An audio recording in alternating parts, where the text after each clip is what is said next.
안녕하세요. 저는 딜로이트 컨설팅 코리아에서 M&A 서비스를 제공하고 있는 박찬민이라고 합니다. 안녕하십니까. 딜로이트 컨설팅 코리아 M&A 유닛에서 박찬민 상무님과 함께 일하고 있는 나재웅 시니어 컨설턴트입니다. 오늘은 이제 컨설턴트 관련해서 이 인터넷 짤방이라고도 하죠. 이 재밌는 좀 밈들을 여러 개 준비해 주셨다고 해서 상무님과 함께 확인해 보면서 이제 컨설턴트의 직업과 삶에 대해서 얘기 나눠보겠습니다.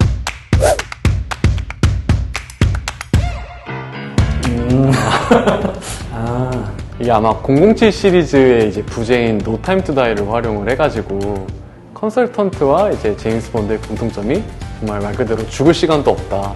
이제 아마 그만큼 저희가 좀 바쁘다는 얘기를 좀 한 것 같습니다. 요즘은 이 정도는 아닌데. 실무진 입장에서 말씀을 드리면 제가 입사했을 때랑 비교해봐도 많이 개선이 된 것 같아요. 또 어쩔 수 없이 이제 주말 근무라던가 이제 초과 근무 수요가 발생했을 때에는 이제 확실하게 일한 시간만큼 이제 대체 휴가로 보상을 해주십니다. 또 아무리 힘들어도 또 인간에게는 이제 망각이라는 되게 훌륭한 도구가 있기 때문에 푹 쉬고 난 다음에는 이제 힘든 거 다 까먹고 새롭게 이제 다시 프로젝트 들어갈 수 있습니다. 다 까먹고 온 거 맞죠? 다 까먹었습니다.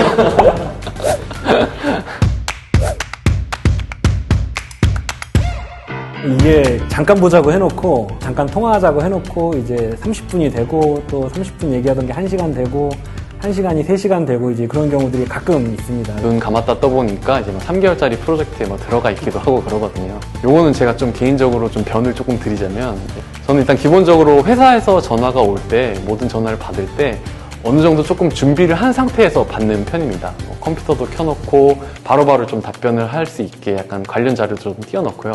그래서 아마 이제 파트너분들이나 아니면 여기 계신 박상무님도 제가 조금 이제 메시지를 못 본 척하거나 이제 연락을 좀 늦게 받는다고 좀 생각하실 수는 있으실 것 같아요.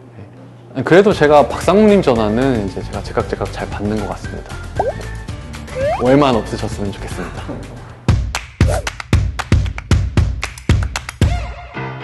컨설턴트, 빌 게이츠, 비트코인 보유자들의 이제 공통 분모네요.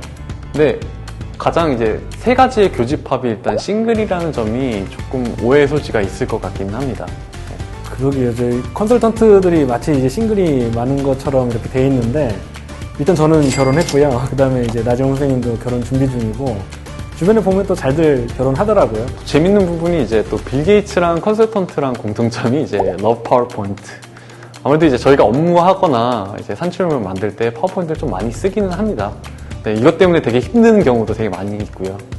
그 예전에 어떤 예능 프로그램에서 보니까 소설가 이제 김영하 작가님이 소설가로서 가장 중요한 어떤 자질은 저장과 백업에 있다 이렇게 말씀을 주셨는데 그 부분에 그 컨설턴트로서도 공감을 했습니다. 저희가 이제 슬라이드에 작업을 하다가 저장을 안 했는데 이게 뭔가 컴퓨터가 여러 가지 오류를 일으켜서 그동안에 작업한 게 날아가는 경우 이제 이런 경우 되게 많고요. 버전 관리가 잘 안 되는 경우 그런 경우도 종종 발생하는 것 같습니다. 그래서 상무님이 이렇게 설명해 주신 그런 상황들이 딱 발생했을 때 저기 밈에 나오는 것처럼 저희가 이제 감정적으로 좀 이제 볼라타일해지는 거거든요. 이럴 때. 그렇죠. 이거는 거의 감옥 아니에요? 근데 이걸 보니까 가장 최근에 이제 근무했던 프로젝트의 사이트가 되게 생각이 나긴 하네요. 그러니까 딱 저 정도 크기의 이제 1인실을 썼었는데 벽도 되게 얇아가지고 방음이 안 돼서 좀 많이 고생했었습니다. 예, 오해가 있을 수 있는데 공유 오피스를 써서 코로나 상황을 좀 고려해서 1인실로 배분을 하다 보니까 저는 좀 좁은 환경에서 나눠서 일을 한 적이 있었습니다. 저희가 이제 프로젝트를 진행할 때 보통은 이제 고객사의 상주에서 진행하는 경우가 많고요.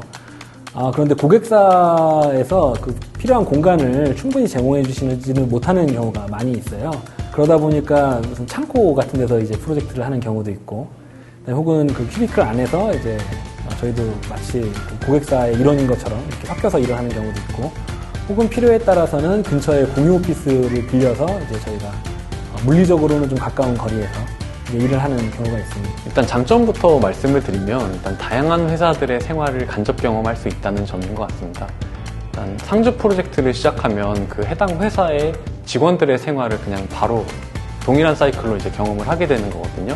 그래서 출근해서부터 이제 식사하는 시간까지 그쪽 사이클에 맞춰서 생활을 하다 보니까 되게 다양한 회사들을 접하게 되고 경험하게 되는데요.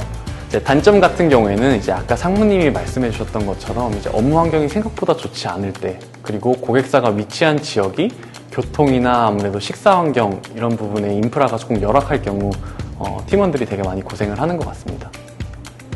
저는 밥을 되게 잘 줬던 밥으로 참치회가 나왔습니다. 거기는 스테이크도 나오던데. 밥 관점에서는 저는 공장에 가면은 공장에서 항상 고기 반찬을 수북히 담아주는데 그래서 공장에 출장 갈 때가 또 나쁘지 않은 것 같습니다. 밥만 보면 교통은 멀지만 저는 글쎄요 뭐 특정한 밈이 더 재밌었다라기보다 전반적으로 좀 저를 반성하게 하는 것 같은 밈을 많이 본 것 같아서 예를 들면 너무 이 워크앤라이프 밸런스를 못 챙겨주고 있다든지 아니면 제가 불필요한 뭔가 미팅을 길게 진행하고 있지 않은지 이런 부분을 좀 반성해보는 거에 가까운 자리가 된 것 같습니다.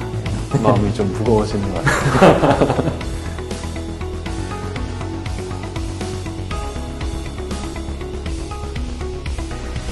고생하셨습니다. 고생하셨습니다. 감사합니다. 말씀을 너무 잘하셔가지고. 고맙습니다. 고생하셨습니다.